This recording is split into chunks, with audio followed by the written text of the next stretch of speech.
Freedom, man. That's what it's all about.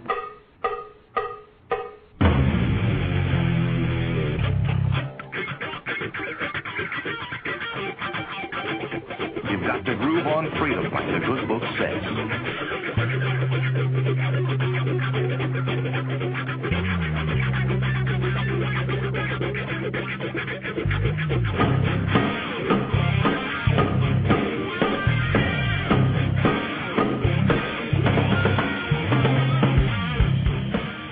Welcome. You are listening to What on Earth is Happening. This show will discuss the topics of human consciousness, mind control, natural law, the occult, and all issues that affect the freedom of the people of Earth. What on Earth is Happening will endeavor to shine light upon the darkness of our world and to offer empowering solutions to the problems we face as humanity approaches its critical moment of choice. And now, here is your host, Mark Passio.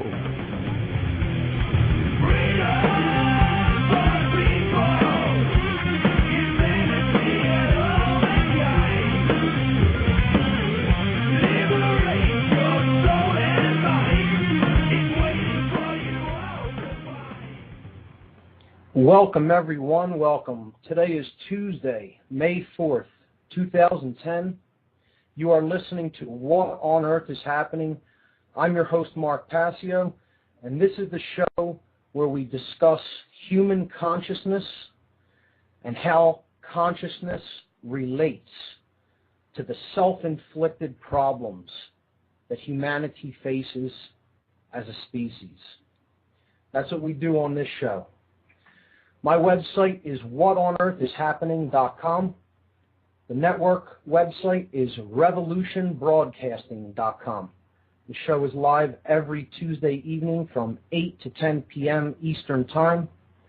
You can catch that on my website, whatonearthishappening.com. The network splits the show over 2 hours on Tuesday and Thursday night, and they play that the first hour, 8 to 9 on Tuesday night, and the second hour, 8 to 9 p.m. Eastern Time on Thursday evening. So let me give the call-in number. Call-in number, if anybody out there wants to call in and chime in on the topics that I'm going to discuss this evening, is 347-884-9417. That's 347-884-9417. So please hold on the line when you call in. I may not immediately see the call on the switchboard, so give me a minute to get to it. If I'm in the middle of expanding on a topic or an idea, I may not get to you right away, but I will get to your call, so just hold on the line. Usually, if there is a pending important event in this area, I'm from Philadelphia, I will read an event announcement to start the show, and I'm going to do that now, and I'm going to do this every hour of the show until this event passes, because I think it is one of the most important conferences on the East Coast, and I'm hoping to garner a lot of attention for it and support for it and get as many people out to this event as possible, because it cannot be understated how critical the energy paradigm is to controlling people on this planet. The current immoral energy paradigm that we have, our dependency on oil in general, is a system of control. That's essentially what it is. And human imagination and innovation is essentially being stifled through the continuation of this energy paradigm and through the reliance and dependence upon it. So the event that I'm talking about is going to be coming up in July this summer in Philadelphia. It's called the Nikola Tesla Energy Independence Celebrations 2010. For those who don't know who Tesla was, really it is essential to research this gentleman's brilliance, his genius, his work, what he has already done in the service of humanity. The lifestyle that we live would not even be remotely possible were it not for Tesla's alternating current system and how it brings power into our homes for us to do all the things that we do with our electronic devices and the improvement that brings to our way of living. So Tesla was pretty much stopped in his plans to even expand upon his innovations because he had a system in the works which would have been able to bring free wireless electricity to the world. And the financial interests of his day essentially squashed those dreams. And we're still stuck in an oil-based paradigm and in a very controlled paradigm when it comes to energy production and distribution. So to continue with the event announcement, Philadelphia, Pennsylvania, July 9th, 10th, and 11th. The Tesla Science Foundation brings together scientists, inventors, and enthusiasts for a 3-day conference highlighting the need for a new energy paradigm. This July in Philadelphia, the Tesla Science Foundation will be hosting a 3-day conference and celebration to commemorate Nikola Tesla's legacy and world vision. Tesla was a brilliant inventor who lived during the turn of the 20th century. His innovations resulted in the implementation of alternating current, the AC motor, wireless technology, and many other influential inventions that we now take for granted in the modern age. Tesla's vision to bring clean, free energy to the world through advanced wireless technologies was blocked by the financial and corporate interests of his time. Through this event, the Tesla Science Foundation will bring together like-minded scientists, inventors, and enthusiasts who share the common goal of bringing Tesla's advanced energy technologies to fruition for the betterment of humanity. The schedule of events is as follows. On July 9th, from 10 p.m. to 2 a.m., there is going to be a Tesla birthday bash, a big birthday celebration. Tesla was born on midnight between July 9th and 10th. And this celebration is going to be on the lawn at the Independence Visitor Center. That's at 6th and Market Streets in Philadelphia, starting at 10 p.m. They're going to have, I believe, a Tesla coil, several Tesla coils out there. And they're going to do, at midnight, they're going to have a variation on fireworks Tesla style. They're going to fire off all these Tesla coils. Now, the next day there are several events going on July 10th at different locations in the city. And it is billed as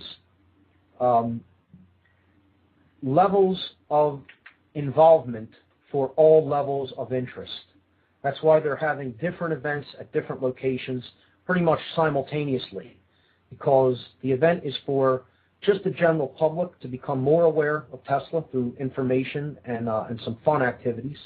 It's for enthusiasts who have already started looking into alternative energy and why this is so important. And it's for scientists and inventors to actually bring together innovative minds to start working on this new energy paradigm in the service of a better human future. So July 10th is a packed day. There is a small change from the event schedule as I read it in previous weeks, and I'll do that one first. July 10th, from 10 a.m. to 8 p.m., pretty much the whole day, they have the same lawn at the Independence Visitor Center, right in Independence Mall National Park. And there's going to be exhibits, information, and music. And that's at 6th and Market Street. So the whole day, that's just a general outreach to the public. There'll be tables, booths, some people displaying some inventions. And you could pick up general information there, and there'll be some music. It'll be like a fair, sort of. Okay, so that's the first event on July 10th. The second event is at the Free Library of Philadelphia at 1901 Vine Street, 19th and Vine. That's from 10 a.m. to 5 p.m., and that is presentations and lectures for the enthusiast. They're not going to be very technically inclined. They'll be able to be understood by the layman. And I have the privilege of emceeing this event myself. I will be the MC for the event at the Free Library. I've been working with the Tesla Science Foundation, and they're a great group of people. And it's an honor to have been asked to MC this event myself. Also on July 10th, from 6 p.m. to 11 p.m., that's after the presentations at the library, there is a reception dinner and a concert featuring the great a theremin ensemble, a theremin-centered ensemble, playing classical music. They're called the Divine Hand Ensemble. Their website is divinehand.net, and everybody really check out this band, this orchestra. They are phenomenal, and the theremin instrument is just an incredible piece of technology, and the tones that it produces are magnificent. So that's going to be a great show. That's going to take place at the Arch Street Meeting House. The Arch Street Meeting House. That's at 302 Arch Street in Philadelphia. Finally, on July 10th, this is another overlapping event in the morning again from 10 a.m. to 5 p.m. There is a scientific conference, and this is a two-day event. This will actually be on July 10th and 11th, 10 a.m. to 5 p.m. each day, the scientific portion of the conference geared toward scientists and inventors. This will be taking place at 2 Liberty Place on the 32nd floor of the building, and 2 Liberty Place is at 1601 Chestnut Street in Philadelphia, 16th and Chestnut. For emerging details, please see the conference website at www.teslasciencefoundation.org.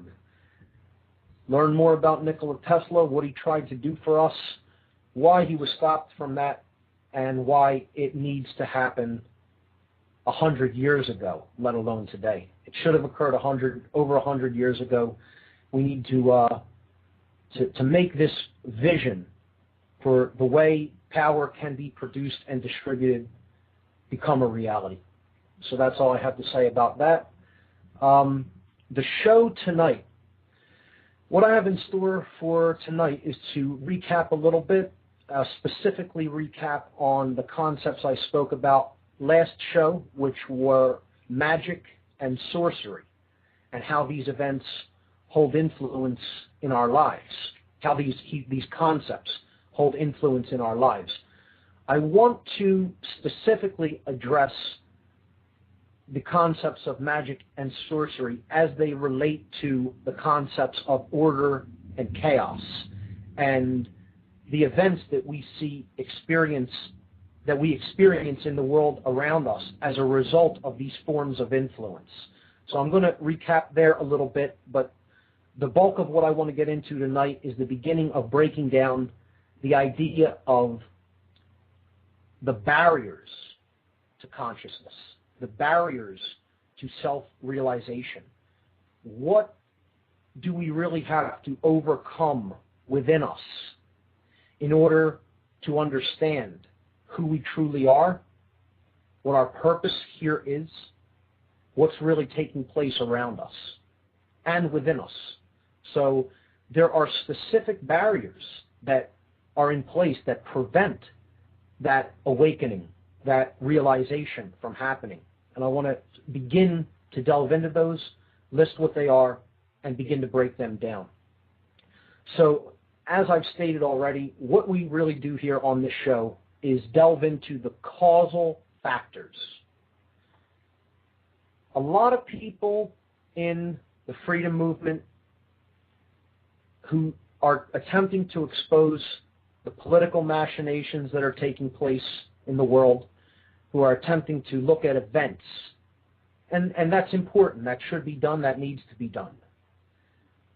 But you have very few people really getting down to the very root of the problem, to look at the causal factors of why what we are experiencing is happening. That's the whole goal here. Because if we're not in a position to understand, address, and then move toward correcting the things that are actually responsible for creating the problems that we experience, we're powerless to solve them. So ultimately, everything that I talk about on this program is geared towards solutions to the problems, not just discussing the problem or, as some people have said, describing the prison, describing the cell. You can describe the prison forever, but until you understand how to unlock the door to the cage that we're all in and walk out of it, that isn't going to happen. So that's ultimately what this show is all about. And as we've said in previous shows, what the base causal factor is, what it has to do with, is the ability to tell truth from falsehood. And that will immediately put some people off, because there are many people in this world that do not accept or believe that there is such a thing as truth. They don't believe that there is any such notion. And I'm going to talk about that a little bit on the show today, because this is the ideology of how we are fooled. Why we suffer, ultimately, is because we accept the biggest lie that can ever be sold to us by anyone, and it is the biggest lie that humanity ever buys, individually or as a species. And it is the very idea that there is no such thing as objective or moral truth. It is the ideology. I refuse to even call it a philosophy. It is the ideology known as solipsism, solipsism. And I'm going to give a concrete example of this today. I'm actually going to kind of flatter somebody by reading a post that they made to a Facebook post that I had replied to. And I'm going to display the raw ignorance of this ideology. Because until we decide to come out of this level of ego, of accepting an ideology such as solipsism, humanity is going to continue to suffer, and suffer hard. And I can't really say that I have too much of a problem with that taking place. I'm kind of at peace with the fact that that's how it works. Because in many ways, I feel that's one of the only ways that people ever come out of that level of ego and self-destructive tendencies, is when they suffer enough. I don't feel that it has to be that way. I simply feel that it is that way. That's what people choose for some reason, because they're in such deep, deep attachment to erroneous ideas that are not based in reality whatsoever. They're not based in truth. They're not based in any kind of goodness. They're not based in any concept that is capable, even capable, of creating order in the world. And until we understand that and move to correct that by thinking differently, we're going to see the same problems recurring like an endless loop again and again and again and again and again. So I'll get into this a little bit as I go further into the recap of magic and sorcery. So in previous weeks, we also discussed the aspects, or the components, if you will, of human consciousness, being our thoughts, our emotions, and our actions in the world. We discussed the human brain and how critical the understanding of the human brain is to understanding why certain behaviors manifest in the world. We broke down the components of the brain. We looked at their functions. You could check all of this out in previous podcasts. This is also covered in my presentation on my website. I reworked the podcast page this week for my site. I'd be interested in hearing any thoughts on that, whether people like it, don't like it. I embedded the podcasts in the page so that they can be played immediately. They can also be downloaded still. And I put up picture sections for each podcast with slides and quotes and things like that you can click on, and you could view a small photo gallery that basically gives a little bit of a visual representation for the concepts that were discussed on that particular show. That's in the podcasts section on my website at whatonearthishappening.com. Very quickly, before I continue the recap, I'll give the call-in number one more time. The call-in number for the show is 347-884-9417. We haven't had many calls in the last couple of weeks. That's fine. I have lots of material to go through and cover. But if anybody feels the need to call in and discuss anything, there's no taboo topics here. You can talk about whatever you want. Call in and just hold on the line. I will get to you. So, another topic that we explored pretty much in depth was the emotional polarities, the concept in general of polarity, and the emotional polarities that create our reality. Those two polarities are forces, the force of love and the force of fear. Love being the force which expands human consciousness. It expands consciousness, period. And fear being the force which seeks to shut down consciousness. So love is the expansive force, fear is a contractive force. And we looked at what manifestations, both within us and in the external world, that is a reflection of what is within us, what these two seemingly polar forces create, their manifestations. So we saw that the inward, internal manifestation of love is a state that I referred to as dominion, self-ownership, sovereignty, true self-love, true self-respect. Owning and being in charge of the kingdom of self, the only thing we're really allowed to control and be in charge of, our own thoughts, our own emotions, and our own actions in the world. That's it. When we truly own them, when we truly understand how they work to create our reality, that's the idea known as dominion or sovereignty, self-ownership, not being controlled from without. When fear manifests inwardly, this force creates internal confusion and internal opposition. The self, the house, the kingdom of self is divided in its own house. So we're torn within. We're torn apart from within. Fear creates internal confusion, internal opposition.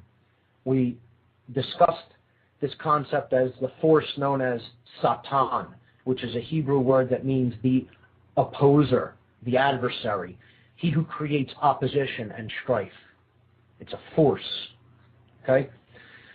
When love is present internally, it creates an external manifestation known as freedom.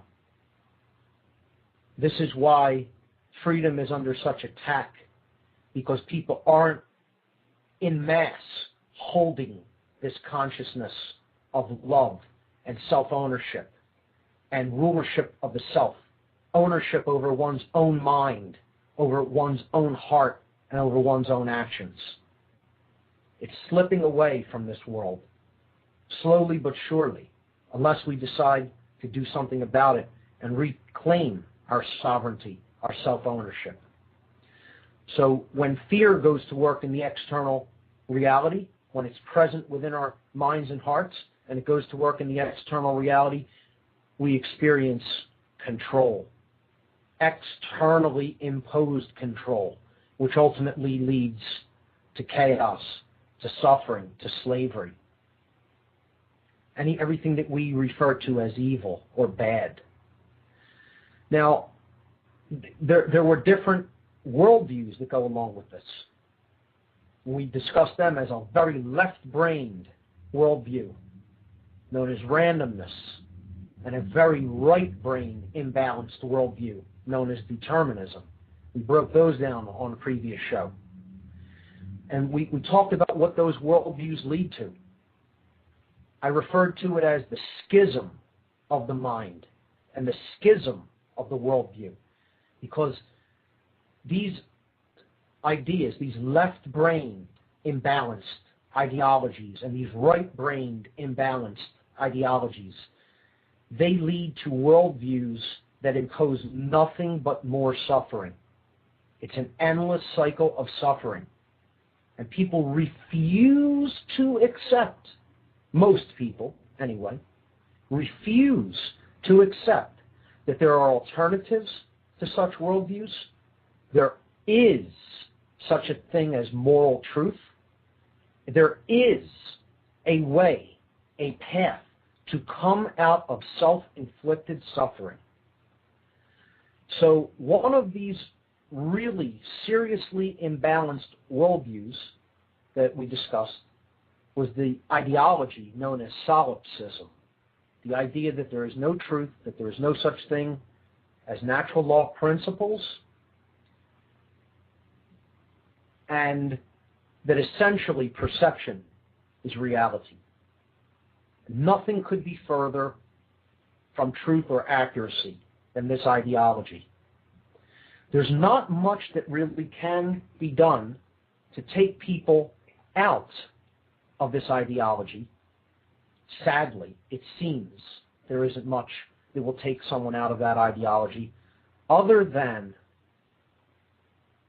them suffering so much through their clinging to an ideology such as this that they finally break down and say the three magical words, the three words that begin all spiritual journeys.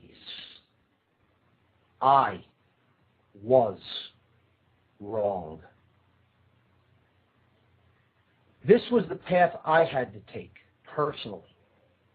I chose and took the left-hand path, the path of enormity of suffering, until I got out of that worldview and mindset.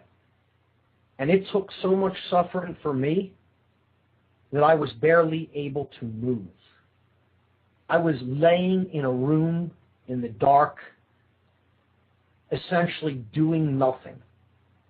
That's the level of depression and suffering that I had to reach in my life in the past to come out of that poisonous worldview. And when I did, my life changed so fast it made my head spin for the better, because I started getting in touch with what really is taking place within me and around me, and accepting the realities that are taking place around me, instead of pretending that they don't exist or that it's all just perception, and that can be ignored, and that truth can be ignored, and that morals can be ignored, and that we can just make it up as we go along, depending on our comfort levels and what we, think is good for us, as opposed to what is good. And there's a big difference between those things. So I was in a conversation on Facebook, and the person was discussing government. They were discussing control in the world, things like that. And I chimed in about the idea of that externally imposed control is going to be present with us here on the earth until we come out of the consciousness of separation, until we come out of the worldview that in order for anybody to essentially win or have comfort, that other people have to lose and suffer. Until we come out of the idea that it's okay for us to do immoral things to other people as long as we aren't suffering and we benefit from doing them, as long as we're in that mindset not much is going to change around here. As a matter of fact, it's going to get a whole lot worse.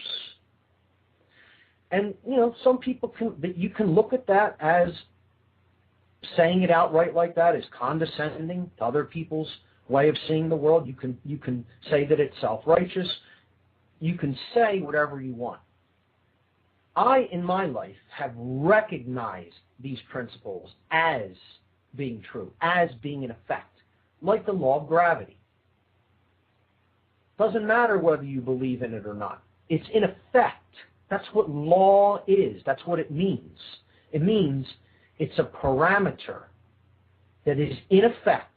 It's a boundary condition. It cannot be broken, or it wouldn't be a law, a true law. I'm not talking about the law of man here. I'm talking about cosmic law, and it exists. It's real.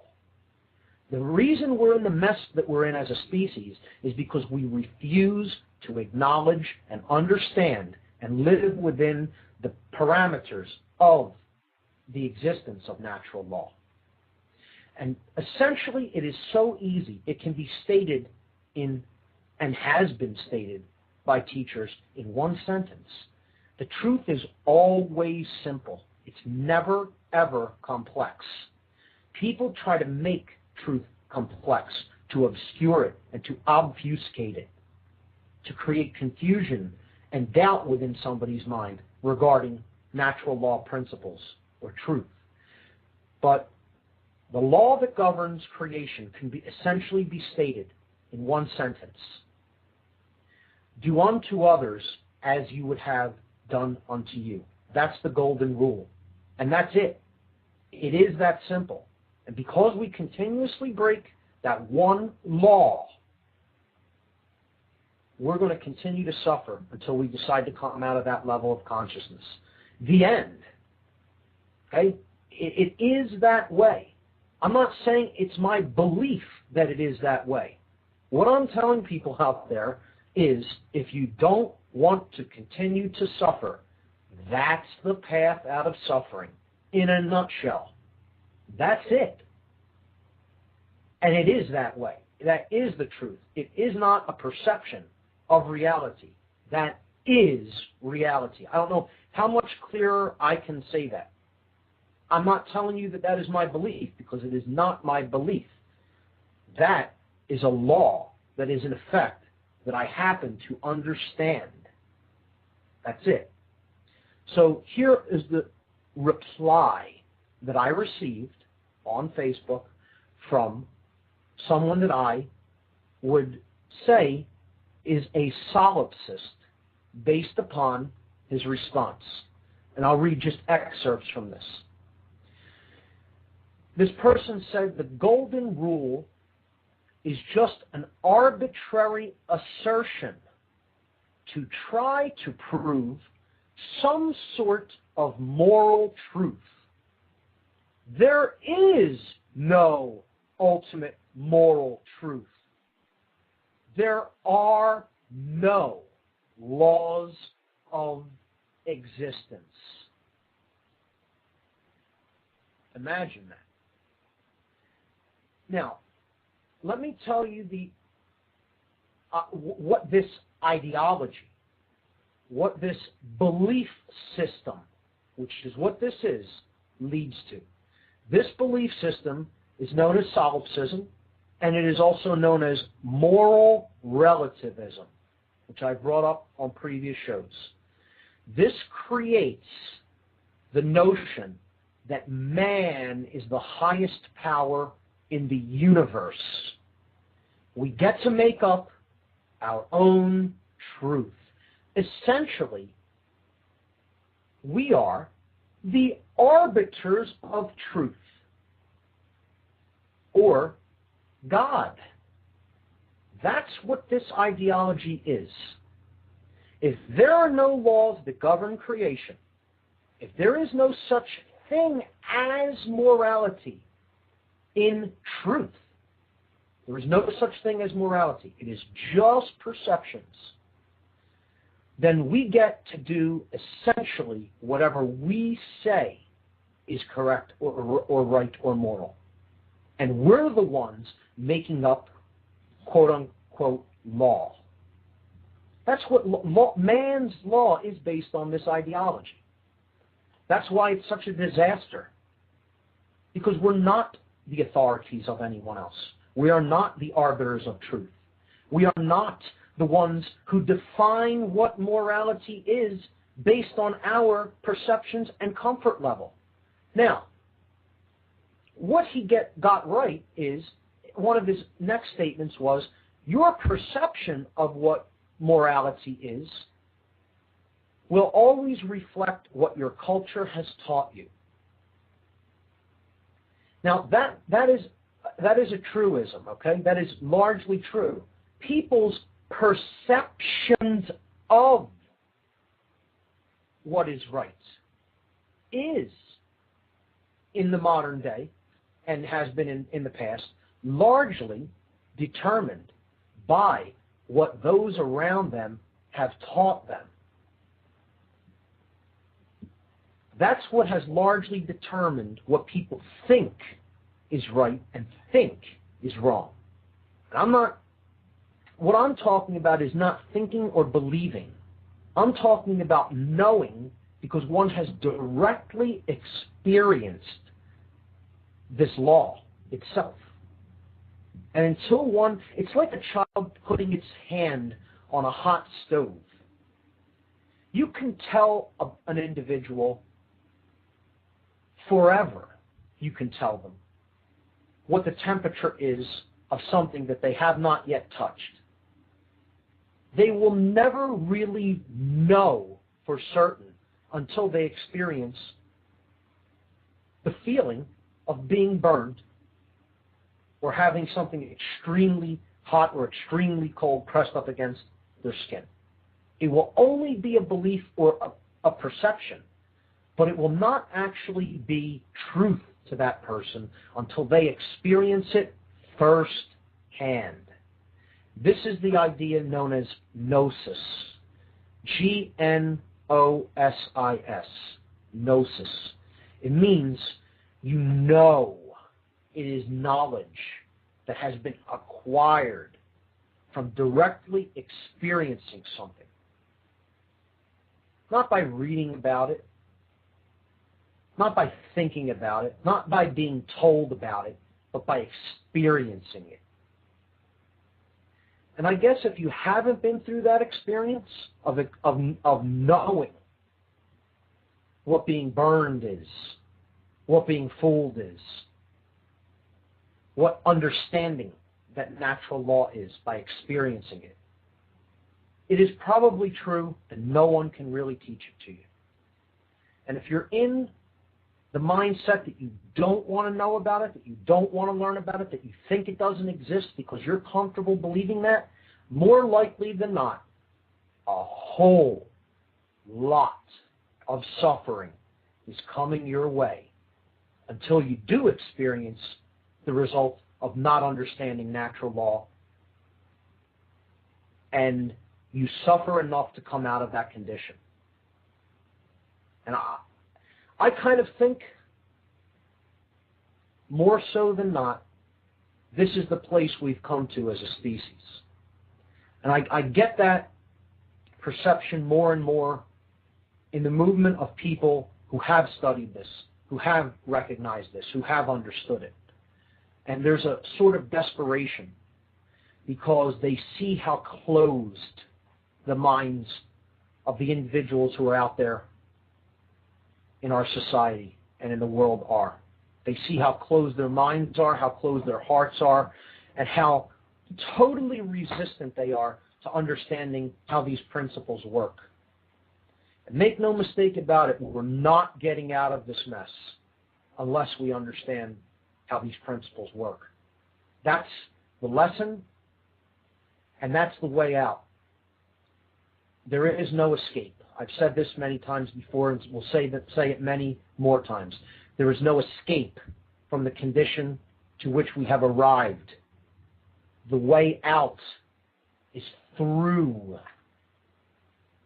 It is through the problem that we must go, through understanding of how we got to this place. That's the way out of it. And that equates to understanding natural law principles and understanding that there is such a thing as right and wrong. And one of our jobs here is to understand what right and wrong are, what their qualities are, what their manifestations are, and to choose the higher moral ground over the low, easy ground. The higher moral road may be simple, but it isn't necessarily easy due to where we have come, through the degradation of human consciousness, through direct mind control over people, through media, through the kind of food that they're feeding into their body that could laughingly be called food, through the lies that have been propagated, through what we laughingly call education, and through the lies that are just spread by people who just don't know any better and then teach it to their young. Finally, this individual said, everyone living according to their own perception of what is moral without any sort of external control is a recipe for disaster.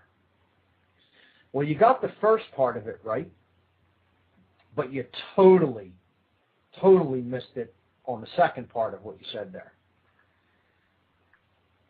I never would advocate everyone living to their own perceptions of what is moral. I'm an advocate of everyone living according to what is moral. Big difference between those two states. The perception of what is moral can go as haywire as a Nazi during the Third Reich believing that what he was doing in the service of the Nazi regime was morally justified and correct. That would never make it so. See, there's a big difference between what people think is the right thing and what actually is within their rights to do. That's why it's called rights. That's why we have rights. Because to exercise rights is standing within moral right.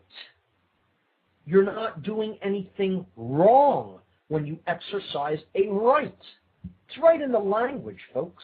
This isn't hard to figure out. We have a right to do that which is morally right, and nothing else.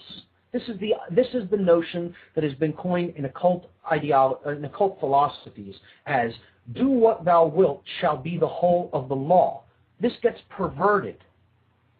Okay? People don't understand that statement. That means you have no other right than to do what is within your moral right to do. It does not mean do whatever you want. Anybody that tells you that's what that statement means when they heard it have a complete lack of the understanding of the statement. Now, you can disagree with the person who said that, but if you understand the actual philosophy behind that statement, what it is saying is, harm none, do what you will. As long as you are not doing anything that is outside of the boundaries of natural law right for you to do. That's what the will, with a capital W, as we talked about on the previous program, really is. I don't know if that's clear to people, the way I'm explaining it. If anyone wants further clarification, call in, ask, we could talk about it. But that's what that statement means. That's what the will is.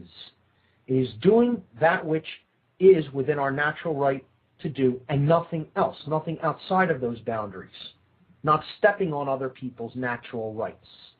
Once you do that, then you're not in the will with a capital W.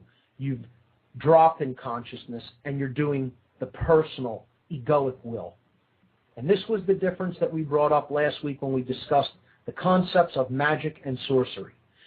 It is critical to understand the concepts of natural law when we discuss magic and sorcery.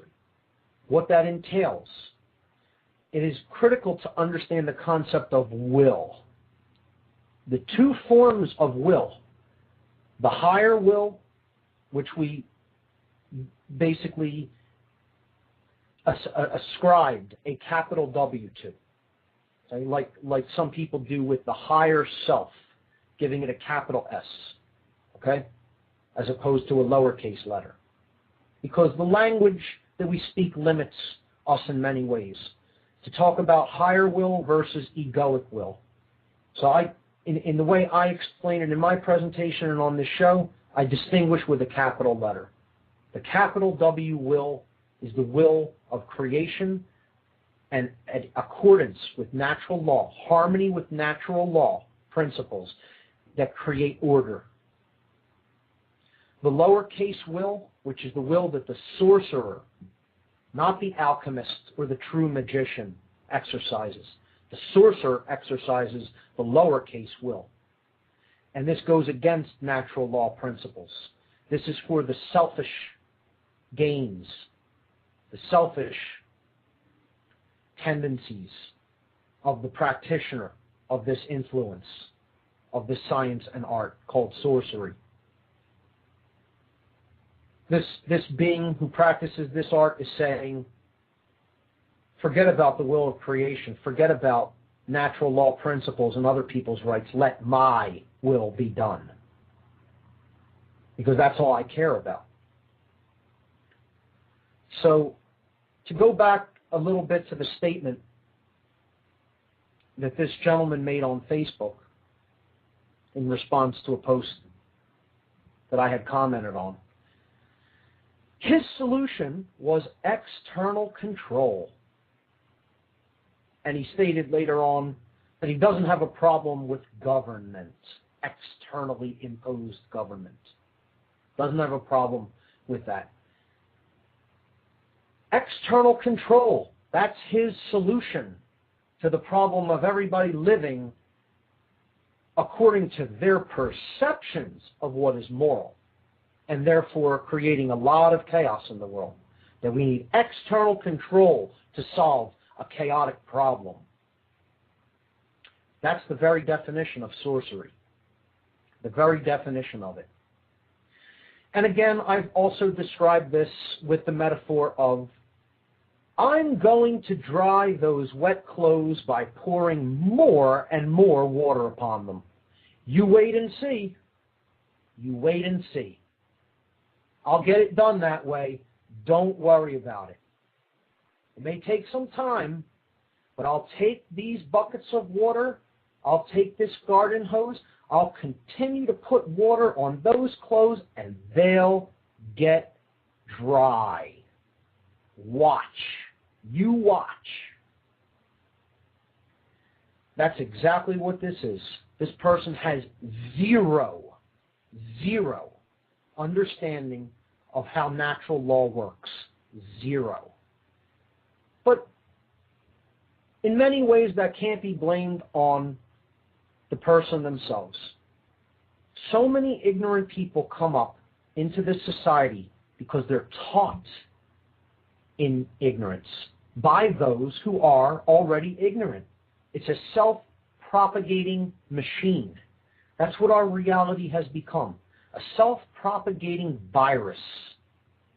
The blind and the uneducated, the ignorant, teach the next generation of the blind and ignorant.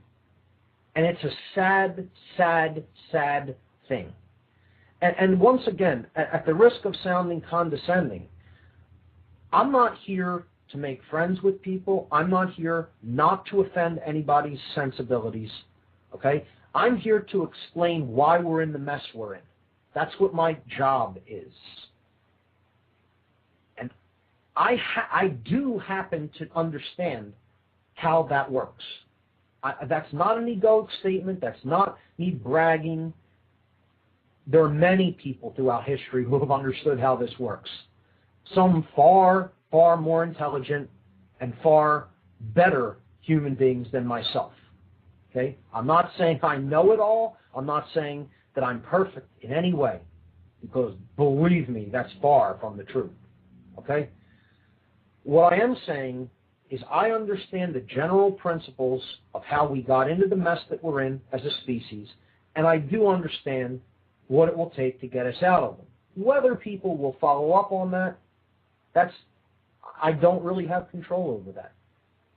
That is up to each individual to learn about how this works and to decide whether they want to come out of that state or not. And if they desire to do that, it will happen. They will be able to understand the same things that I and many people who have studied this have come to understand. And if they use their willpower to do so, they can get themselves out of that state of consciousness and become part of the true solution to the state of consciousness of the whole. Because that's how the whole changes. The whole changes. The totality changes when the individual units that comprise the whole change. That's it. We want to change the external reality, we've got to change ourselves. We have to change the way we think. We have to change the way we behave. That's it. It's that simple. Easy? No. Simple? Yes. No one's claiming this to be easy. I had to say the words "I was wrong" so many thousands of times that I could, and I will say them so many thousands more. Okay? But most people are trapped in the state where they refuse to say those words. They refuse to admit that to the universe, that they bought a lie. They propagate a lie. Disharmony with natural law comes through this level of ignorance, and all it creates in the world is chaos. That's critical to understand. This is what the sorcerer wants. Sorcerers, controllers who have a lot of knowledge about how things really work, and all they want to do is use that for advantage over their fellow human beings, to gain benefit, to benefit over them, to get personal gain and advantage over their fellow beings because of what they know and understand. They know that this law exists. They're well aware of it. And they bend it. They don't break it, but they bend it, because if you're in a position where you understand that and you can control information and you can hide how these principles work, you can get people to obey you, do your bidding, and believe in whatever nonsense and illusion you peddle. And they're the sorcerers of this world are very, very, very adept at doing that. They understand how this works, and they're very good at obfuscating it and teaching people garbage so that they never understand how it works. And as long as people don't understand how these principles work, they will always be ruled by people who do, and who want to use that knowledge to rule other people. See, there are many people who do understand how these principles work, and all they want to do with them is to propagate them to other people so that other people stop creating their own self-inflicted suffering. And so, on a mass scale, they stop creating hell on earth. Because we're far on the way to that creation. We're far on the way. Well on our way to creating a total hell on this planet. And we're in a unique opportunity where these principles are being openly discussed and shared in a myriad of ways. There's such a plethora of information out there on these principles. There is such a wealth of information and information flow. We live in a unique time in history where natural law can really be grasped and understood by anyone. The information is out there if we choose to reach out and grab it. We choose to pay attention to the right sources of information, meaning morally right, and meaning correct, to understand the dynamic and can explain it correctly. This exists. It exists. People may not want to hear that, and that's okay. That's okay. Okay? But there is no question. Truth exists.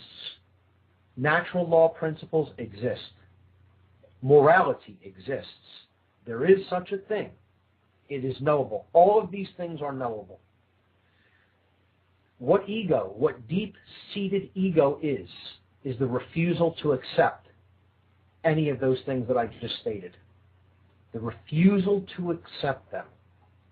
That is the satanic force at work in the world. You can call it whatever you want, but it is the force that divides you within, and it divides people from each other, prevents them from ever coming together and being able to live in social harmony.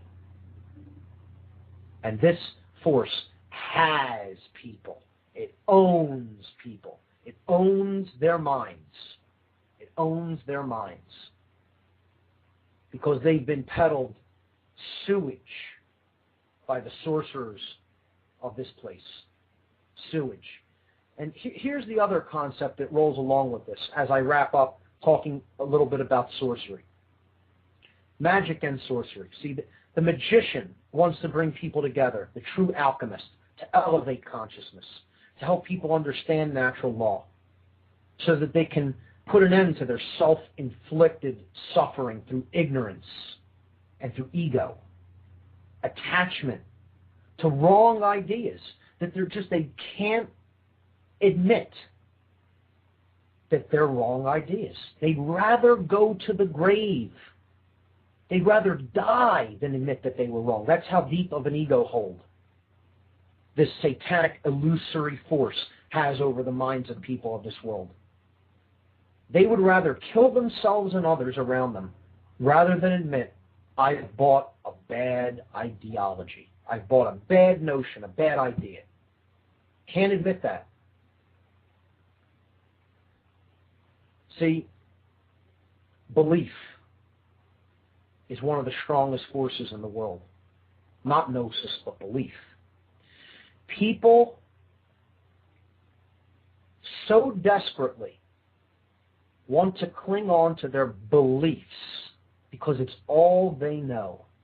It's all they know. And to take that away from them is to take away their self-identity. And we're going to talk about, in the second hour, the barriers to realizing the true self-identity, not the illusory one based on ego and based on attachment to ideas that are simply morally incorrect and not based on any kind of truth, moral or otherwise. They're just wrong ideas. One of the biggest beliefs is that sorcery doesn't exist. This is a belief. What I say to people who refuse to accept the influence of the occult and occult principles is, do you believe that there's such a thing as radical Christianity? And they'll say, yeah, I believe that there is such a thing. I don't believe there's such a thing as occultism and sorcery in the world. Well, if a radical Christian group suddenly went and fired in the vicinity of an abortion clinic and you got hit by the gunfire because you happened to be going to the bank or the restaurant next door to that clinic, did you need to believe in their ideology to be affected by that event? Absolutely not. Other people have an ideology and they're acting on it. They're acting on it. Whether you believe that that exists or not, or whether it has effect on you or not, is irrelevant. It does exist, and it can affect your life. So the refusal to even believe that these forces exist is very prevalent, and that itself is ego. So that's going to wrap it up for the first hour tonight. The website is whatonearthishappening.com. The network is revolutionbroadcasting.com. live here on Tuesday night from 8 to 10. For those listening on my website, stay tuned for hour 2. Take care, everyone. Be back in a moment. Freedom, man. That's what it's all about.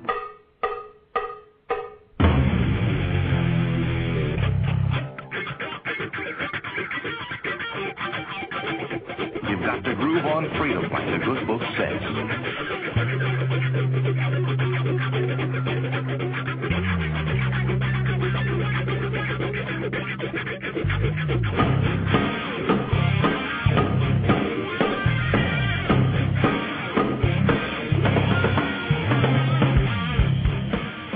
Welcome.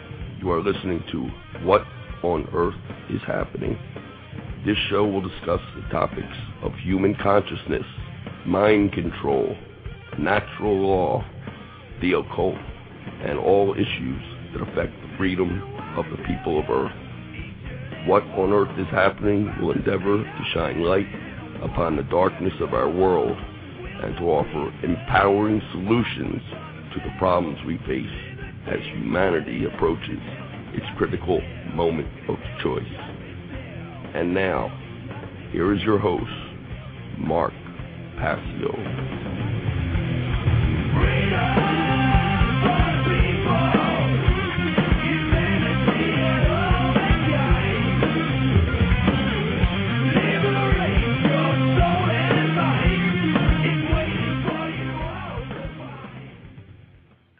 Freedom is waiting for you all to find. I'm your host, Mark Passio. You're listening to What on Earth is Happening here on the Revolution Broadcasting Network. My website is whatonearthishappening.com. Check it out.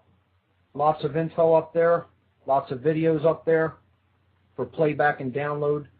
A new podcast section with pictures, with visual feedback that you could follow along with to take a look at some of the concepts that I discuss on this show.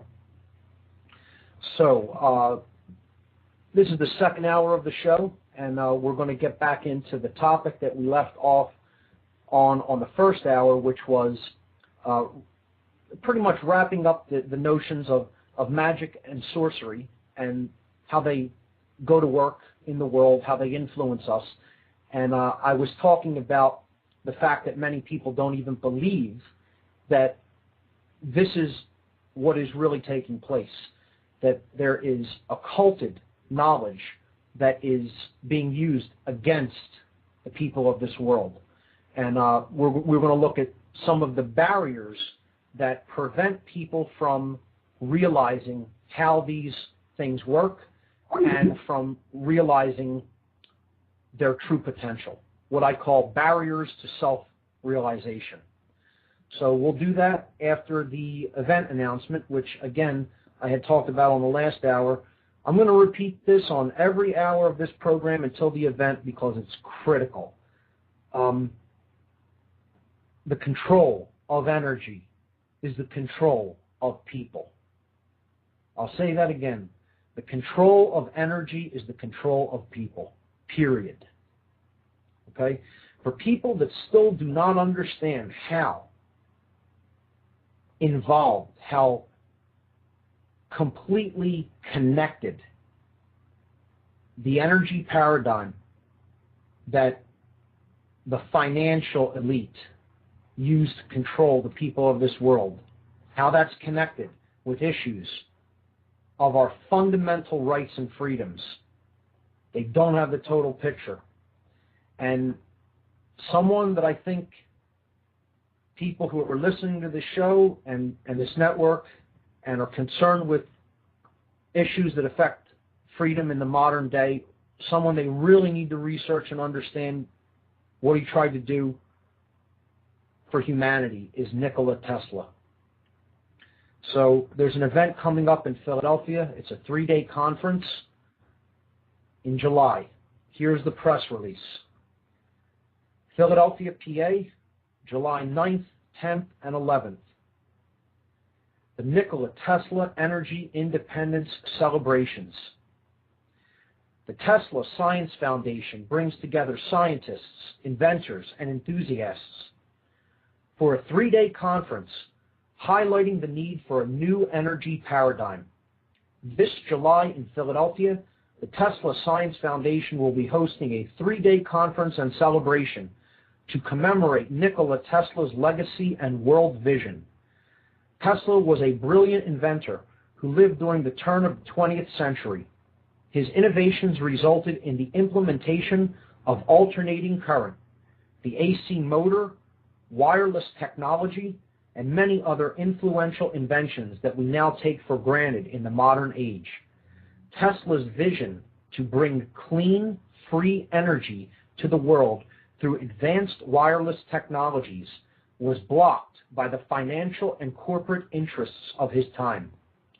Through this event, the Tesla Science Foundation will bring together like-minded scientists, inventors, and enthusiasts who share the common goal of bringing Tesla's advanced energy technologies to fruition for the betterment of humanity. The schedule of events, July 9th, 10 p.m. to 2 a.m., is going to be the Tesla Birthday Bash on the lawn outside of the Independence Visitor Center, just across from Independence Mall in Philadelphia. That's at 6th and Market Streets. July 10th, it's a whole bunch of events on the 10th. It's an area of involvement for every level of interest.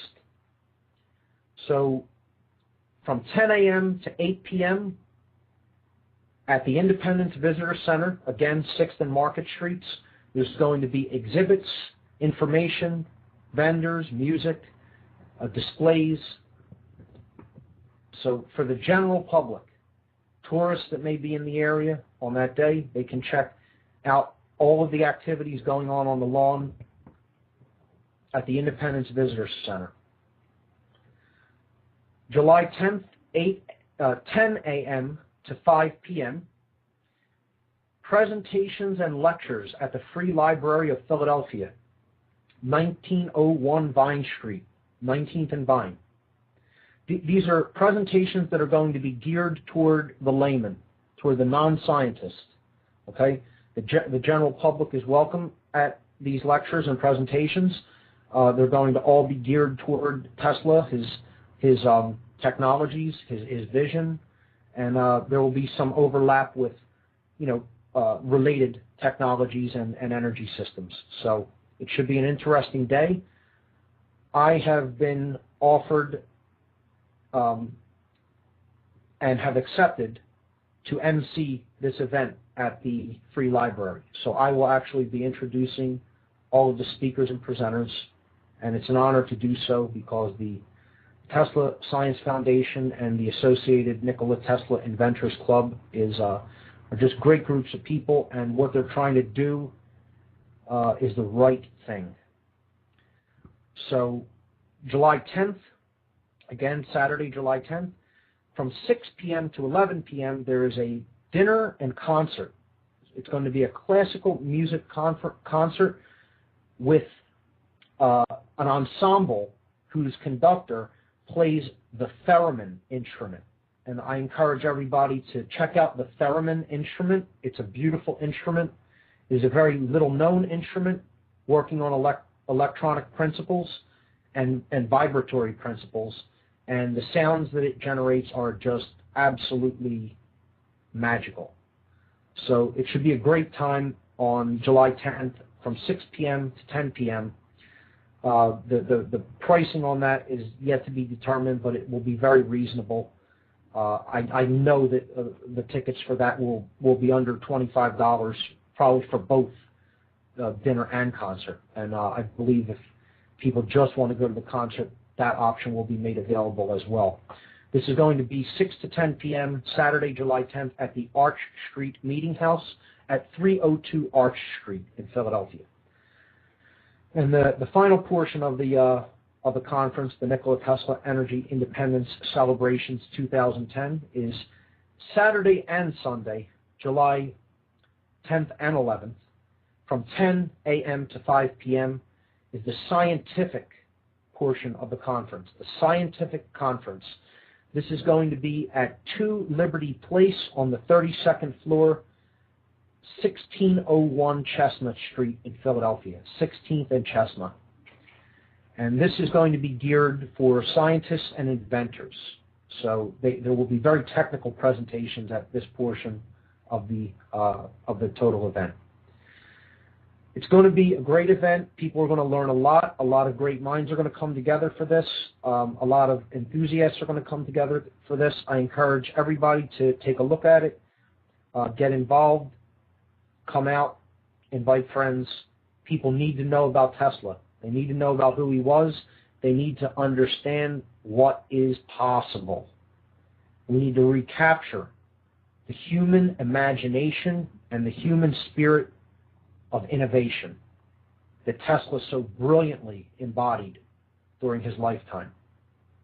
So for emerging details, please see the conference website at www.teslasciencefoundation.org.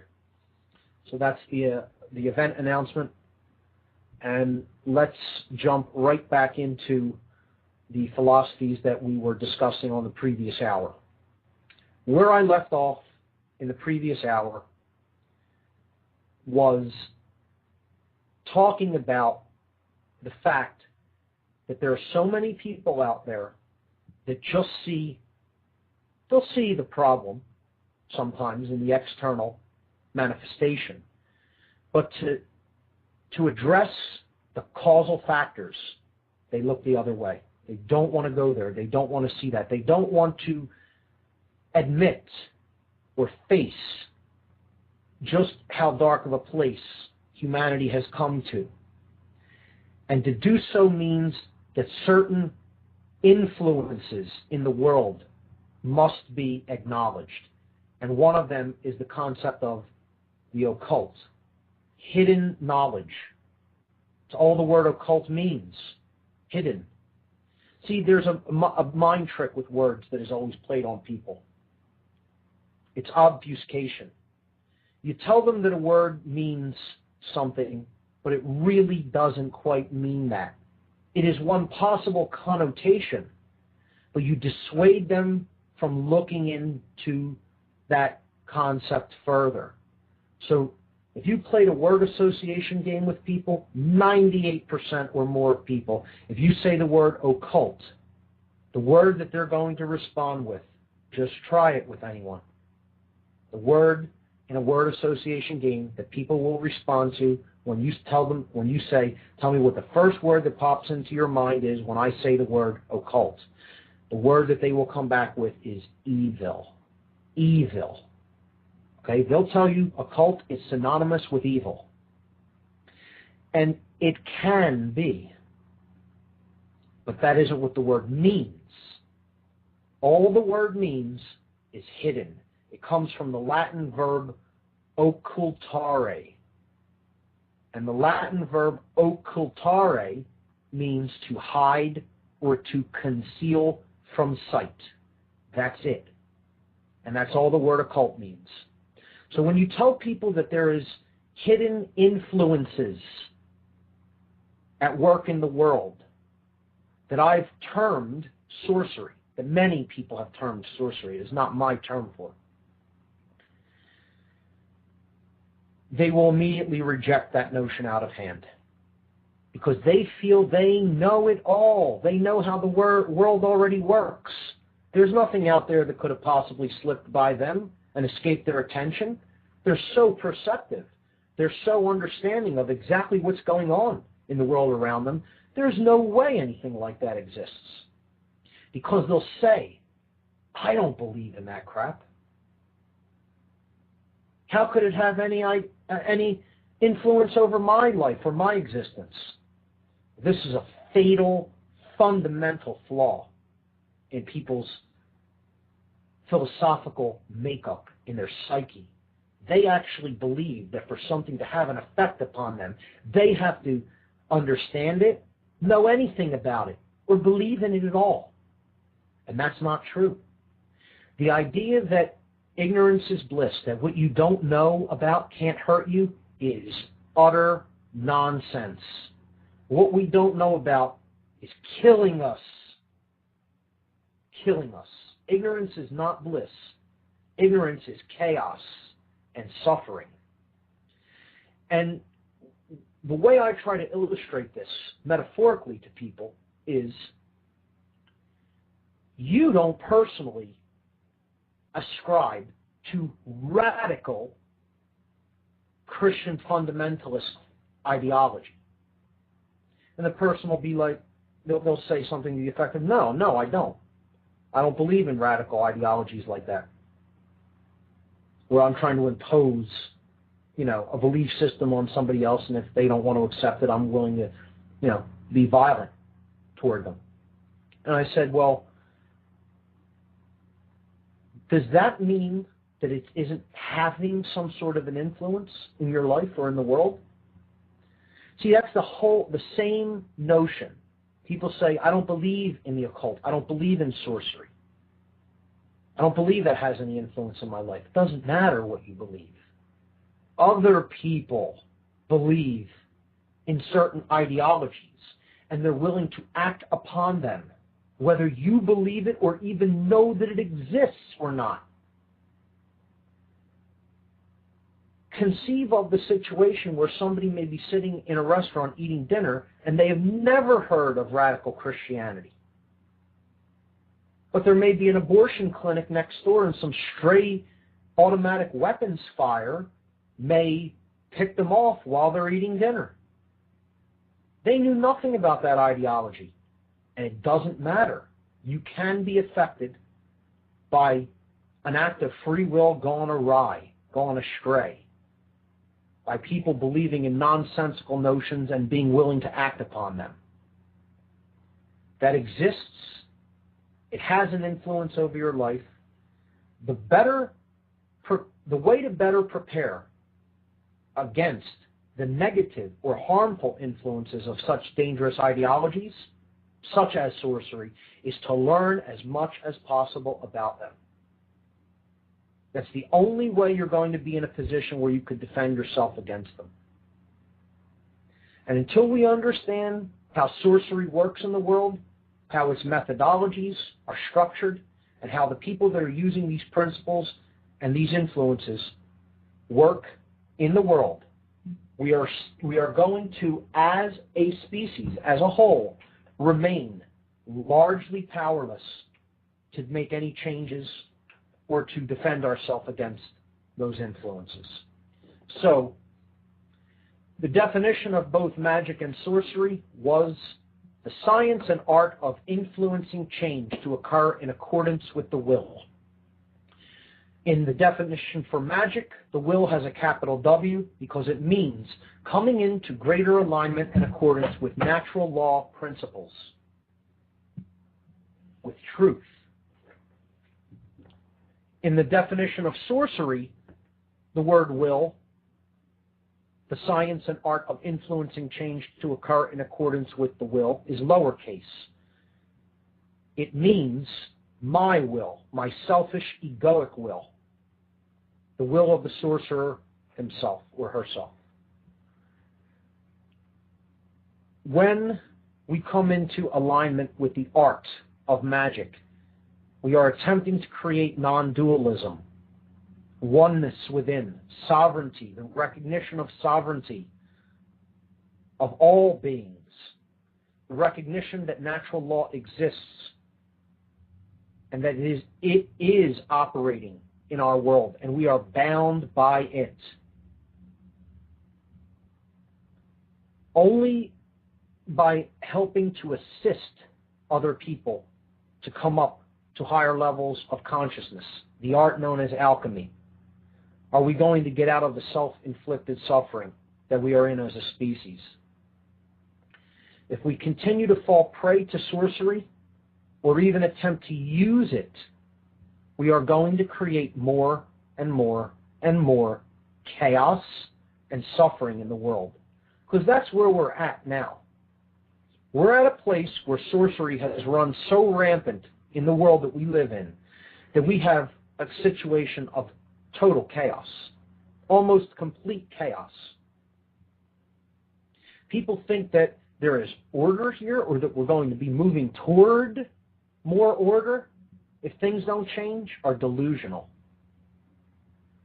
The new world order that we're largely moving toward is going to be one of total control and total chaos. It's not going to resemble anything like order. But there's another new world order that we can build that would be based on true order, because it could be based in love, it could be based in self-respect, it could be built with the art of true magic, alchemy, helping people to raise their consciousness to higher levels, to understand how higher law works, that there is such a thing as morality, that there is such a thing as truth. And that's what I attempt to do. The alchemist can only be an influence. He can never do the work for another person. He can only do his own work. That's it, period. Can't do it for you. It's been said, one may only show someone else the door, but then that person has to walk through it. That's it. You can only nurture the conditions that surround the seed. You know, plant the seed and then nurture the conditions around it, and then hopefully it will sprout and grow. But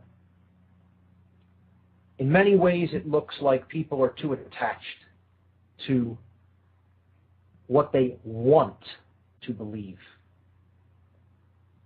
what they've been fed as truth, and that they are so attached to that they just can't break out of that mindset. I want to read a quote that describes that condition, because we're going to talk about this a little bit more as we get into the barriers to self-realization, which is the next concept I'm going to bring up on tonight's show. The minister of propaganda during the Nazi Third Reich in Nazi Germany in the 1930s and 40s was Paul Joseph Goebbels. Goebbels was an expert at sorcery. He was an expert in mind control.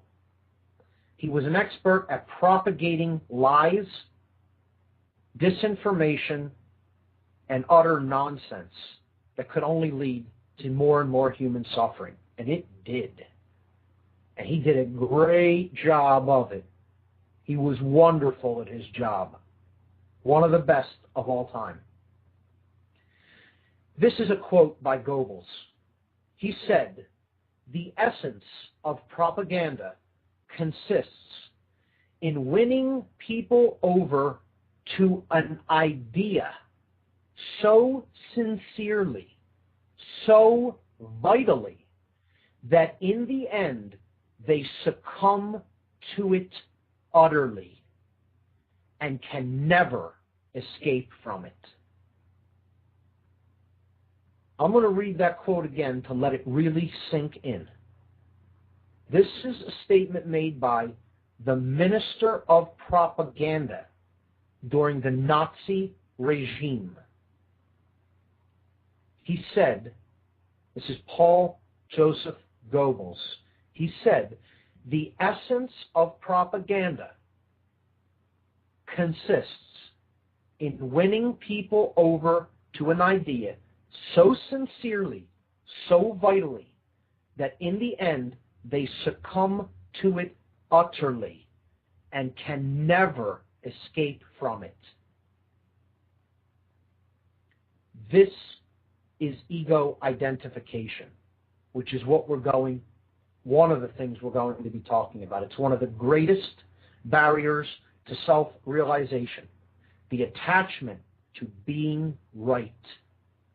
The attachment to a belief that you have put your whole heart and mind into accepting as reality. This is the essence of mind control. This is what mind control is. It isn't what it's like. This is what it is. You could substitute the word propaganda in Goebbels' definition or statement with the word mind control, because it's the same thing. And this is the force this is the methodology that has people completely owned externally. Most people do not own themselves in the world today. They are wholly owned by minds that are outside of themselves. Other people's propagation of an ideology that is only put out into the world to control their minds, their feelings, and their behaviors. That's it. And for people that don't want to believe that mind control exists, you do not understand anything about what's taking place on this planet. The end. You do not get even an iota, even a small, tiny, tiny bit of what's really going on. Mind control exists. It is real. There are methodologies for it. The methodologies are known, well known. The methodologies are practiced. The methodologies are refined. And they are refined sharply. And they're doing one hell of a job on people. They're doing a better job on people in this country than they could have ever dreamed of doing during the Nazi regime, during the Third Reich in Germany in the 30s and 40s. Because they have turned it up not only psychically, they have turned up the heat chemically through food, they have turned up the heat digitally through the media and the devices that most people pay attention to now in their very homes. They have turned it up spiritually through the propagation of ridiculous notions that are propagated in the New Age movement. It's a multifaceted, multi-tiered attack system. And until people wise up to it, things are going to continue to get more and more and more uncomfortable. And people are going to suffer a whole lot more, sadly. But it's a choice. It's a choice. Let that be known. It is a choice whether we suffer or come out of this mess. Okay? And the choice lies largely in one concept, in one notion. And that notion is understanding who we really are. It can't be stated any more simply than that. Once we understand enough about us, about ourselves, the true nature of our being, mind control will no longer have any effect upon us. And it will fall away, it will melt away. But as long as we stay attached to all the things that prevent that awakening and that realization of who we really are, the suffering will continue, the mind control will continue, the externally imposed control of all kinds will continue, and it will not relent, not 1 second, not 1 instant before we wake up to the realization of who we really are. Let's just look at the word realization. Let's just break down the word. Let's think about the word realization. Real eyes.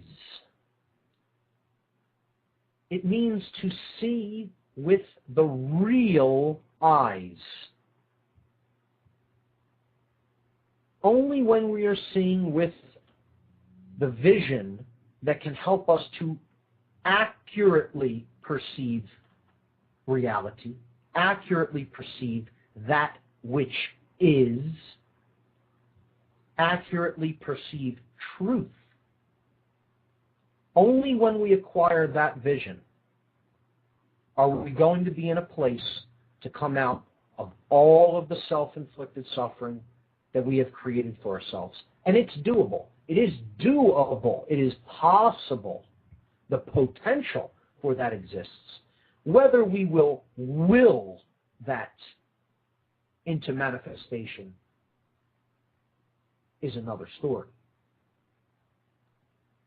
I don't think anyone can say with certainty whether we will do that or not. If we do it, we have the potential to create, at this time in history,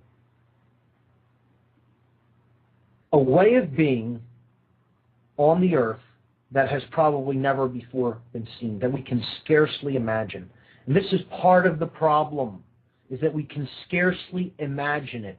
The human imagination is suppressed. They want to stifle. Sorcerers who want to control other people always need to stifle the human imagination. They need to stifle. They need to suppress and put a lid on what we are capable of imagining is possible. Because if you can't even imagine the possibilities of what could be, you're always going to be trapped with what is, with the way things are now. And you hear so many people say, that'll never change. I can't imagine how that could ever change. Well, that's why it's never going to change. Until you can imagine it, you're not going to bring it into manifestation. The imagination creates everything. It is the greatest power of our thoughts. So the suppression and ultimately the desire to exterminate the human imagination is what the sorcerer wants to bring about. The very definition of mind control is the extermination of the imagination. Because if you can't envision how anything could be different than what it is, you're trapped exactly where you are with no possibility for any real change for the better. It has to be imagined before it can be done. The imagination is the greatest power that we possess. And I would say that to destroy it, to attempt to destroy it, is one of the greatest weapons, one of the greatest methodologies used against the human species by those who seek ever greater control. What I describe as the sorcerers of the world, the sorcerers of consciousness. People who just want their will to be done, don't care who they need to step on to get that done. So, they need to keep us in ignorance of who we really are. And before we even get into all of the qualities that explain who we really are, before we can even look at that aspect of it, let's look at how we're prevented from using our realization. Why can't we see? Why don't most people already know who we really are, what's taking place within us, what's taking place around us? Why does ignorance abound? Well, I've broken this down, analytically broken it down, to help explain it better through words, into four basic categories that I call the barriers to the realization of the true self. And again, I'm going to bring that notion in to describe the higher self, or the idea of who we really are, with a capital S, as opposed to a lowercase s, self, which would be the lower self, or the ego-identified self. We're going to look at the things that block this awareness, this knowing of who we are. We're going to look at what blocks the realization of the true self, And I'm going to list them, and after they're listed, we'll take them one at a time. We won't get to them all this week. We'll continue with this next week. But I'll list these barriers to self-realization, and then I'll discuss them individually. Before I even do that, I want to give out the call-in number one more time, because if there's any callers that want to call in, I field whatever questions you have. You can introduce whatever you want. No taboo topics. The call-in number is 347-884-9417. Once again, that's 347-884-9417. So, the barriers to the realization of the true self. I present 4 of them. The first is known as the 5-sense illusion. The 5-sense illusion. And probably that is the only one we will have time to delve into in any depth this evening.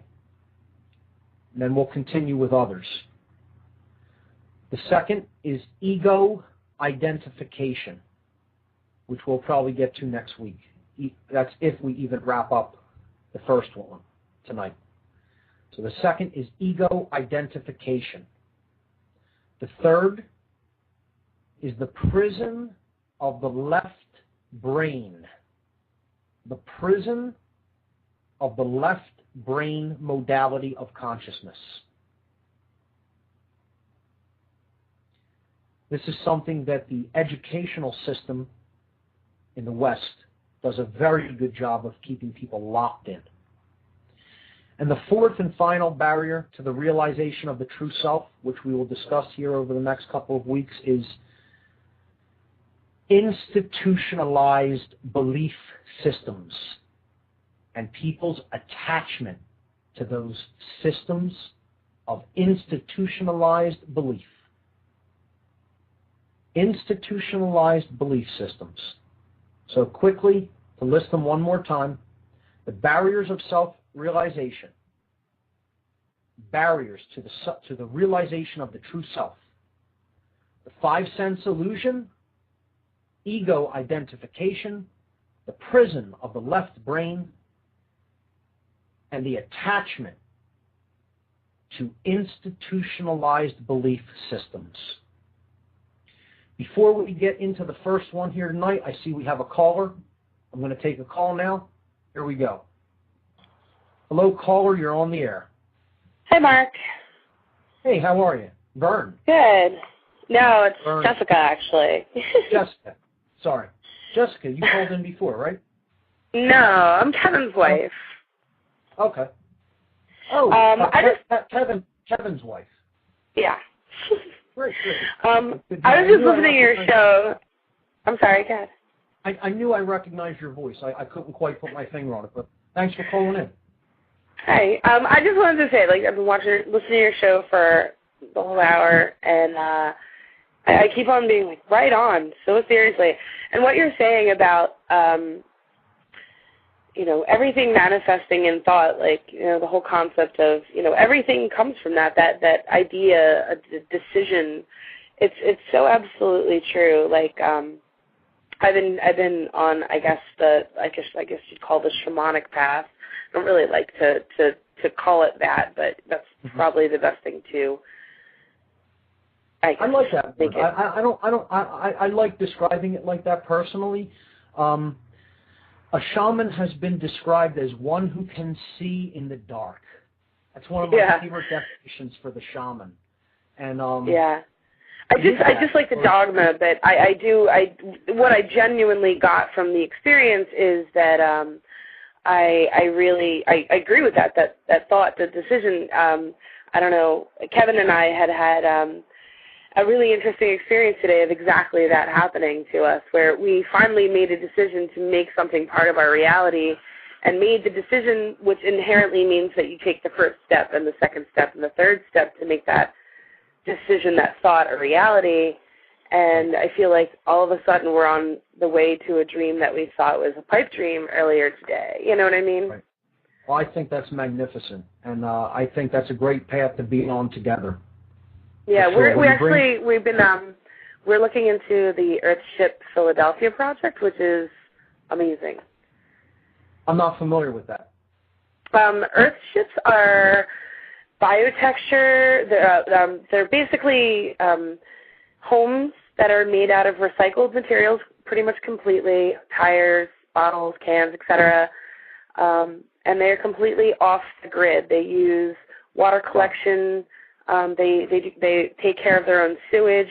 They use natural sources for heat, electricity. They use low energy appliances, and basically these are homes that are using the world around them to sustain the home itself. So it is completely off the grid, sustainable housing.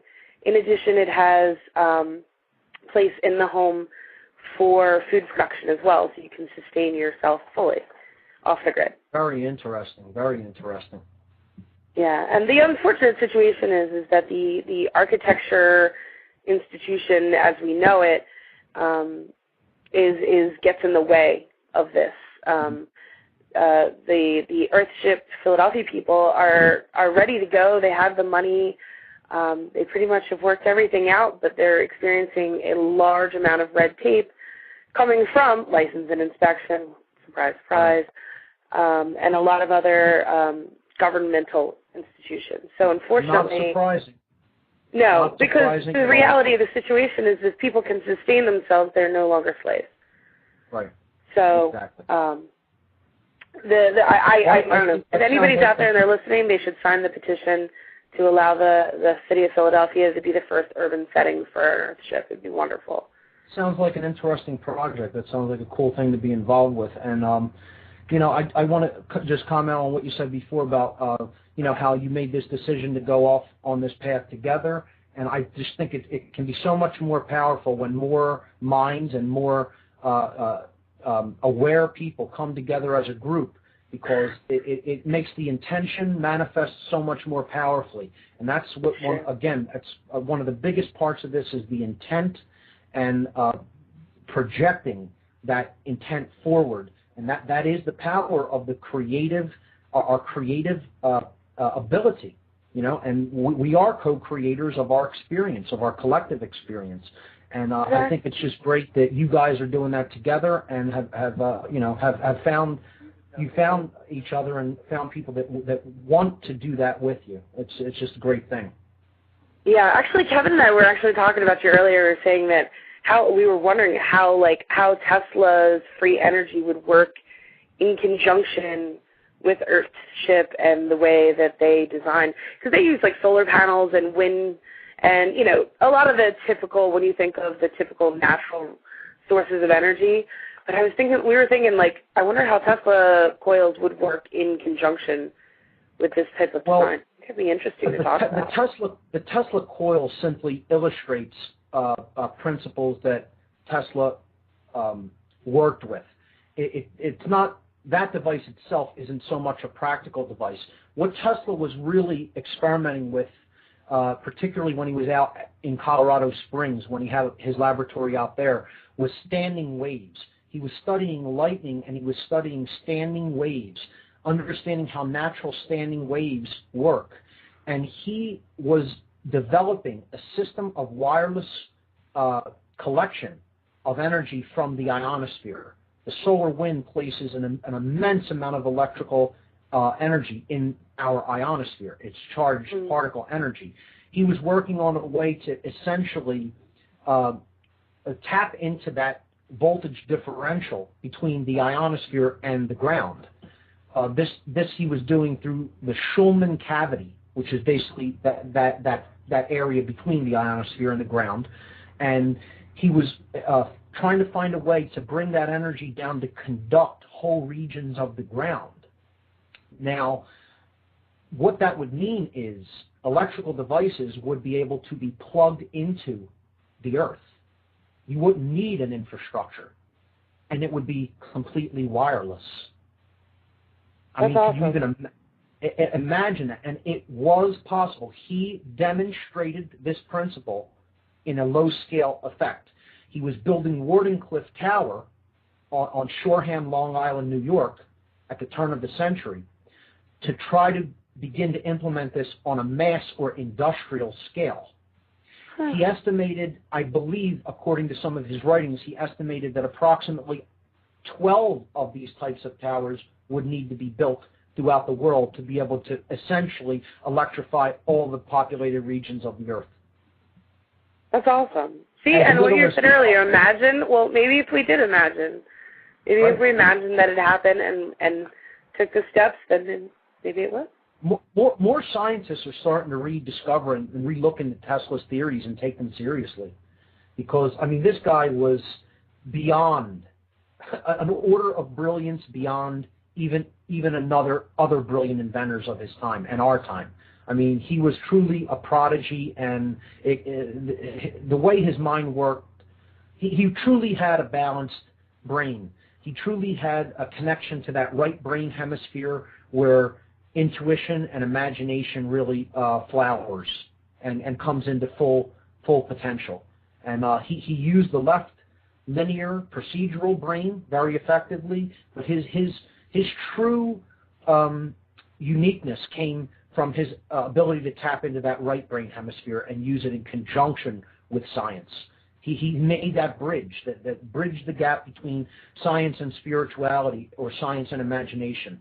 And he really brought those two things together, and that's what it's going to take. Yeah, absolutely, absolutely. But thank you very much for taking my call. Jessica, always a pleasure talking with you. You, Kevin, and I, and Barb need to hang out again soon. You know, we need to absolutely very soon more get together, because we haven't seen you in a little while. I saw Kevin recently at the end of the Fed rally. It was great, but he had nothing but glowing things to say about the end of the Fed rally. It was an overall good time. I'd like to see bigger numbers. I'd like to see more people get involved. But overall, I think we reached some people and did good work on that day. So always a pleasure talking to you. Call in again anytime. Okay, great. Thanks. Jessica, take care. Bye-bye. Great caller. That is the wife of a friend of mine, Kevin, and I haven't spoken to her in a while. It was great to hear from her. So we got about 10 minutes, a little over 10 minutes, 12 minutes left on the show. Let's continue. Let's go back to the philosophical topic that we were talking about, the barriers to self-realization. And let's get into the first one, which is, I would say that I'm definitely not even going to have time to finish explaining on this show. We'll probably ride this out till the end of the show unless anyone else calls in, and then we'll just continue this topic next Tuesday. So, the 5 sense illusion. This is the idea, and it is a left brain imbalanced idea. It's the ideology that only that which can be perceived with the senses is real, or can really be looked at as real, be perceived as real. So only what our sensory perception organs can pick up, that's all reality is comprised of. There's nothing else outside of what we can see, hear, smell, taste, and touch. Or what we can perceive with the extensions, with our created extensions of those senses, which is what we call our technology. So nothing else is real except what we can perceive with the 5 senses. And I call this, and it has been called, not just my term for it, it has been called the 5 sense illusion, because people are attached to the idea, and again, you're going to hear that word be brought up with just about every one of these barriers to self-realization when we talk about them, because it's the attachment to these ideologies that creates all the suffering we experience. And it's the attachment to these ideologies that make us not be able to truly realize who we are. And until we let go of these attachments, we're not really going to make any progress towards solving all of the self-inflicted and seemingly never-ending problems that humanity is currently going through. Everything we call evil, that we experience as evil or negative or bad. So, let's look at matter. People are attached to the notion that matter is completely solid. That because I can't pass my hand through a seemingly solid object, that it is a definitive, solid, hard-formed thing. And that there is actually no potentiality in that thing. People are so attached, and I would even go so far as to use the word ignorant about this notion, that I'll tell a little anecdote that happened to my girlfriend, who is a nurse. She's a nurse. She was at the hospital one night. I guess it was a slow night. Her and a couple of the other nurses were kind of talking about this idea, about what matter is, and Barb brought up the notion that matter is made up of atoms, and atoms are always in motion. That if you were to look at, for example, a chair or a desk under high enough magnification, there's not actual microscopes that can see the actual atom. We can come close to perceiving through different colliders and things what the structure of the atom is, but to actually see it in motion, small enough, there's no visual technology like that currently. But if you were to be able to perceive that, you would see incredible motion, seemingly chaotic motion that can't even be conceived of, the speed with which these subatomic particles move and vibrate. And when she tried to explain this to another one of the nurses on the nursing staff, and she said, if you actually looked at the molecules and the atoms of something like a chair or a desk, you see it's in total motion. I mean, it would be moving, vibrating, almost chaotically and crazily. And the person actually looked at her and said, "Barb, you're so crazy. You're so crazy." She had actually not even really heard this notion before, that at the very, very, very small, or the quantum level, matter is in such chaotic motion and flux that we can even scarcely conceive of how fast it is moving, that we perceive of it as still and solid. When we understand more about the structure of matter, we get into more modern interpretations and experimental observations that matter is not solid at all. As a matter of fact, it is only a potential. It is a potential to exist. And only when the decision to observe it is made does it actually form an actual point particle. So if we look at the subatomic particles at a very, very, very low scale, we would see continuous flux or motion, or what has been described as pure potential energy, potentiality, the potential to manifest something.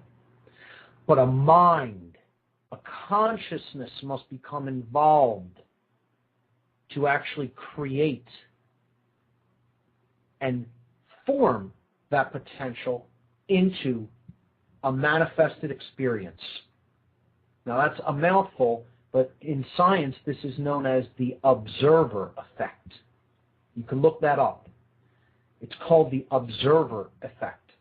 And I'll probably be explaining more about the observer effect next week.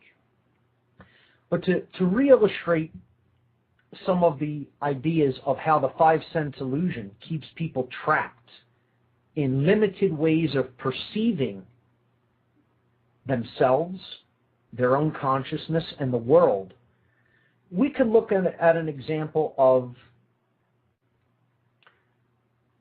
frequencies. We can look at frequencies of light and sound. If we look at the visible spectrum of light, what the eye can actually perceive as far as wavelengths of light energy goes, we can see that our eye can only detect a fraction, a minute fraction, as a matter of fact, an infinitesimally small fraction of the totality of wavelength spectrums, the full range of wavelengths that actually exist as far as light energy is concerned. We break that down into what we call the color spectrum. We can see red, orange, yellow, green, blue, violet, so on, and the shades between those colors, combinations of them, which create all the colors that the eye can perceive. But essentially, it's an extremely, extremely limited frequency range that the eye can pick up. And we don't perceive the infrared wavelengths, or the wavelengths that exist below the color red. We don't perceive the ultraviolet wavelengths, or the wavelengths that exist above what we call the color violet or purple. Does that mean that those wavelengths or frequencies of light do not exist? Of course not. They exist. They are in creation. They are in manifestation. The eye cannot perceive them. We don't decode those wavelengths with the equipment that we have called the human eye, the biological technology known as the eye. Look at the example of a dog. A dog can hear frequency ranges of hearing that a human being cannot hear. If a dog whistle is blown, no human being is going to respond to that dog whistle, because our biological technology, our equipment called the human ear, which receives and decodes those specific frequency ranges that are within human hearing, a dog whistle falls outside of that frequency range. So a dog will perceive something that is higher, sound frequencies that are higher, that a human ear cannot perceive. We have to get out of the attachment that only that which can be perceived with our sense organs, our biological technologies, is all that exists. It isn't true, and that belief is an attachment that stops us from really understanding the totality of ourselves. So I'm going to leave it there for this show. We'll pick up on this next show. I'm Mark Passio. and you've been listening to What on Earth is Happening. See you right back here next Tuesday evening at 8 p.m. Eastern. Thank you and good night, everyone.